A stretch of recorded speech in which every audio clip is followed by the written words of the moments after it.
Alright, Ruthless fans, here we go. Season 3, Episode 2, Uncharted Territory. 7 out of 10. Thought this was a good episode to follow up from Episode 1. And I don't want to waste time. Let's get into it. So, Brian and the female co-worker, deputy at the police station. I'm not going to lie. I honestly forgot if this was a new character or if it was the same female, person at the station since season 1. But in any case, she calls Poke to no avail because with the sheriff, around the corner from getting into the office, she knows that if Poke isn't at his desk, he's going to be pissed off. But of course, if you remember back to season 2, Poke did. If I remember correctly, it was Andrew who put like the squad car in the bottom of the lake. So Poke gone. He gone. So Brian asks her if the sheriff actually goes up to the compound alone. Basically, Brian is still trying to do some, undercover operation on the low on the sheriff to see if he's dirty or not. But she pretty much responds that nope, because he thinks that it's rude for anybody to show up to the compound uninvited. Which, look, not spoiler alert, but yeah, it seems the sheriff is definitely dirty. But for the love of good, I can't understand, going back to season 1, why Elder Mother would give them drugged food and then, the sheriff ate it and whatnot. But to be completely honest, I think he probably likes that food. I guess they all know. I don't know. You know what? No, I'm thinking too hard. But any case, is this the first time we learn the names of Dale's parents? Liz is the mother. Herbert is the father. And every time I hear Herbert, all I can think about is Family Guy. It's like, well, hello there, Rockadoochie girls. How y'all at my door breaking into my house? You better sit on down on the floor and let us tie you up with some hem, and that way we don't shoot your head off. Okay. Liz, go get the string. Oh, okay. So I can't, look, I got a friend. I remember way back in middle school, I had a friend. He could not only do the Herbert voice, but he did the whistle too. I can't do the whistle and talk. Like, if you're a Family Guy fan, you want a popsicle? I got a whole freezer full of popsicles down the cellar. Why don't you come on down and get one? Like, he could do the whistle in the, hey, Jesse. Like, I can't do that. But anyway, that's all, of course. In any case, they call the sheriff to report yet again more Rackadoochie members have come to their property. But not only that, these two try to break and enter. And at the police station, Brian notices that for some reason the sheriff is taking his old sweet time answering the phone. So Brian picks up, his line, that way he can listen in. And the sheriff, tells him to go home. Basically, when Brian tries to approach him and say, hey, can I go with you to check it out? No, why don't you go on home? We don't need you around here. So again, he still thinks the sheriff is dirty because some shady stuff going on. So the Rackadoochie compound, we're back over there. River is talking with Joan, basically saying, look, he's too legit to quit. I done laid with the heist. I'm getting this money. Racking effing doo-doo. And all I can think about is Doctor Strange. Scooby-Doo this shit. So, it's just the same old between. Look, there's, like I said, the River banter is what makes these things great. But it's the same every episode. Joan and River, Joan and Ruth, River and Ruth, or all three. It's just the, hey, can I trust you? Can I trust you? Look, I'll kill you if you betray me. And like, you gotta sleep with the highest. It's the same. It's the same. But they basically actually take this scene a bit further because River talks about how Ruth is kind of like his feminine counterpart, as in, you know what? There are a lot of traits about Ruth that I admire and I wish I had within myself. So, yeah, that was kind of nice. But we go over to Zane, who walks by and kind of does a little look to Joan. So they meet in the washroom and she gives, the books back to Joan, but also brings up the fact that she's worried about Melinda, who she gave, she knows tried to escape last season. If I remember correctly, they were in the washroom. Melinda got a knife from Zane and Zane told her about Manny. And then that's a way to get out of the compound through, what was like the apple trees or whatnot. And from there, she was given some head. And then got stabbed. But Joan's like, hey, don't worry about it. I will look for her. So, yeah, just to kind of jump ahead, Joan and River find her dead in a box. Melinda's dead in a box. She's dead in a box. Yeah, yeah. He stuck his dick in a box. Man, he was trying to get head.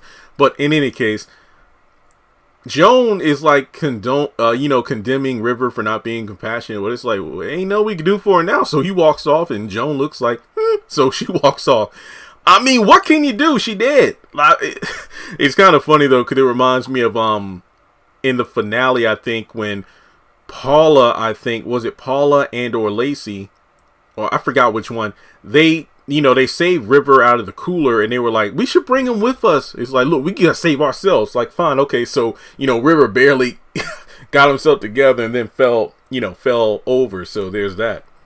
Not to mention, it's probably a better thing that he did not try to escape with them, because of the fact that there would have been barely enough time for him to recover, let alone run, once they stopped the car. So it's a good thing they did leave River behind for his benefit.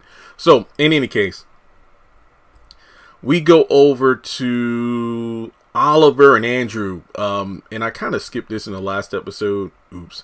But Oliver is in the tree as a sniper, and Andrew knows this. So I believe, they were talking, Manny and he were talking to each other in the squad car, the Raku cars.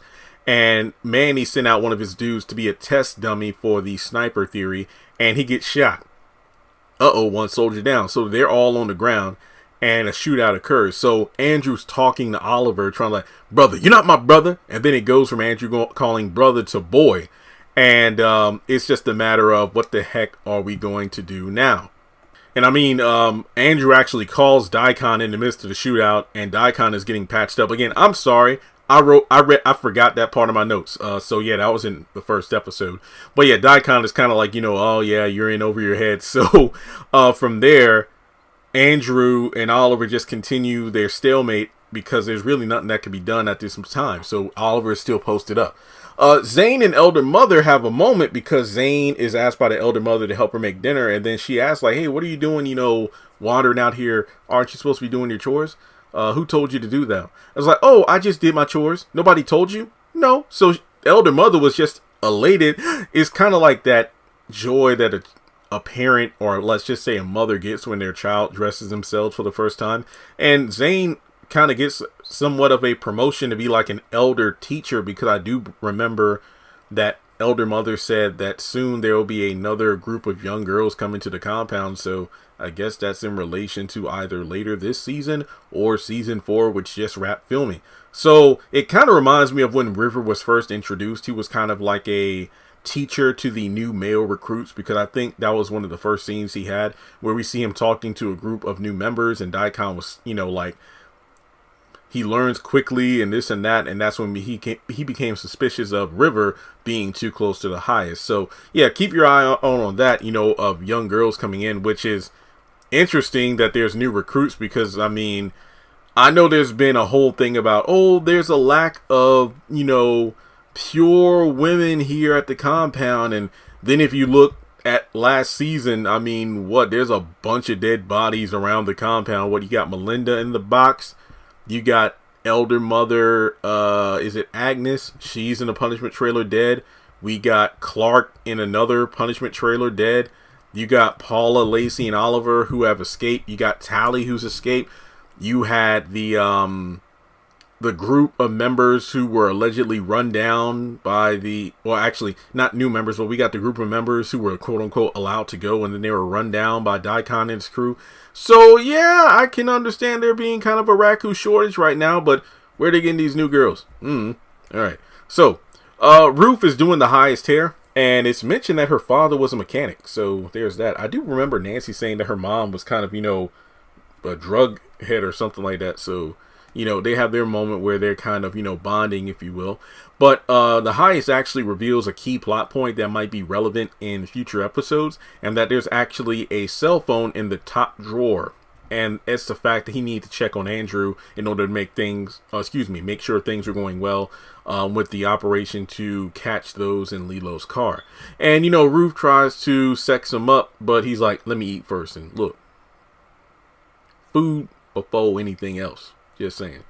So Joan has a moment with Ruth just trying to ask her why or how she keeps the heist calm. You got Joan like, let me walk with you, Ruth. How are you able to keep the heist so calm? And I think we all know what's going on. But let's just get to the point of the conversation.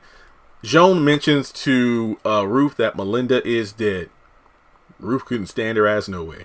So we go over to Zane, Elder Mother, and Ruth are in the kitchen preparing food for the heist, and looks like they're having breakfast. Look, I have nothing against breakfast for dinner. I ain't gonna lie. Sometimes I eat cereal like 1 a.m. Like, you know, if I'm up editing and whatnot, and I don't want to eat anything too heavy, I'll just munch on some Apple Jacks or something like that. But I ain't gonna lie, that looks like some good ass food. It did. Those eggs, the bacon, and everything. It was a lot better than the little meal of grits that I think Ruth made for Andrew. You know, after he took care of the situation at Polk's apartment and whatnot. So basically, there's just a face-off or tongue out, if you will, of Elder Mother being just jealous and scorned by Ruth because she feels like she's losing her power because Ruth says that she'll be the one to bring the food to the heist due to the fact that, you know, Daikon nor Elder Mother, neither one of them are in the highest best graces right now. But later on, we get a scene between Daikon and Ruth where there's a, hey, you sleeping with the heist. But then it's like a high school kind of ego thing where it's like, well, am I better than him? And I'm thinking, well, haven't you been with the highest? So are you on top or bottom, Daikon? So, excuse me. She brings up the fact that, you know, River, it was his idea because he thought the highest needed a wife. And then Daikon leaves in the huff because you're a temp. His ego is bruised. As a male, his ego is bruised. That's literally what it's about. And honestly, even if you said that, well, I feel like Daikon's kind of at a stalemate because if he reveals that he and Ruth laid together, then that reveals he lied to the highest all the times he's denied not being with Ruth. So he can't really say anything. So we get to like the last scene where Brian is actually outside of Dale's parents' house behind a tree, and he's calling for backup because of the fact that the sheriff, he's in town in a bar drinking. He's never come to Dale's folks' house about these Rakadusha members.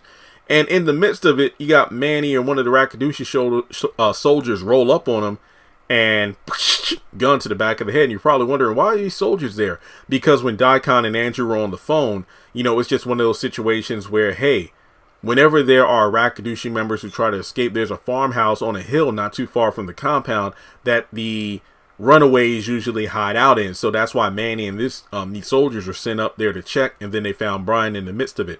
So inside of the house, the girl's still tied up or thinking up some sort of plan. Now Paula pretends that she needs to go to the bathroom, and her and Lacey pull out their guns, and it's a freaking standoff. It's like, you know, Lacey and Paula and Dale's parents all got their guns out, and then Lacey, pow pow, and then the episode ends. Holy shit. Alright, so yeah, this is a pretty good episode. 7 out of 10. Go ahead and hit the thumbs up button to show you like the video. Hit subscribe, hit that bell icon and select all. That way you don't miss out whenever I post content on the channel. And as I always say, if you have anything you want me to cover on the channel, links to my various social media are in the description box below.